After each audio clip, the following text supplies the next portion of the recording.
Na vrsti je četrto adventno razmišljanje, komentar dneva Robert Friškovec. V teh dneh sem razmišljal, da imajo mnogi ljudje pravzaprav radi božične praznike, ki so pred vrati. Sprašujem se, zakaj.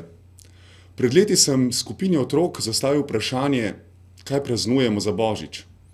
Spontan odgovor enega od njih je bil, da se je rodil Božiček. Ja, saj je mogoče res preveč tvegano zapeti, glej zvezdice Božje. Raje pojemo tisti znani Jingle Bells. Mogoče je res prenevarno omeniti vsebino praznika, ker seveda niso vsi ljudje verni in raje ne bi omenili Jezusa Kristusa. Poigramo se raje s tisto besedo o možiču z rdečo kapo, ki ima na koncu bel cof. Danes nas kljub vsemu čaka še zadnje pismo v nizu adventnih razmišljanj priprave na Božič. Dragi prijatelj, še zadnje moje pismo, preden se bova lahko videla. Samo še nekaj dni me loči od rojstva. Lahko si misliš, kako sem nestrpen. Moj oče in mama že nekaj dni govorita vsem, ki jih srečata, da bom prišel na svet. Ljudje se razveselijo novice in kar ne prenehajo govoriti o tem, kar predstavljam si, kako govorijo o tej novici naprej in prenašajo veselje med ostale ljudi. Si ti že slišal to novico?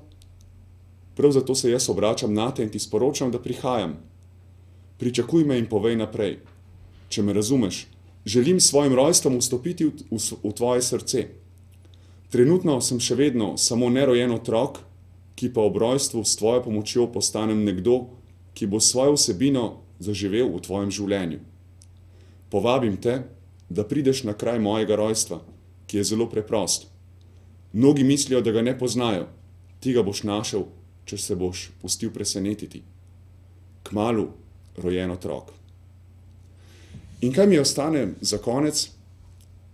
Želja, da bi v sebi odkrivali čim več otroške dimenzije, kar pa ne pomeni otročje.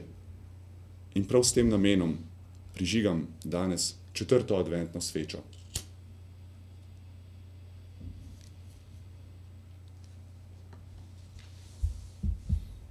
Glej, zvezdice Božje migljajo z neba. Lepo.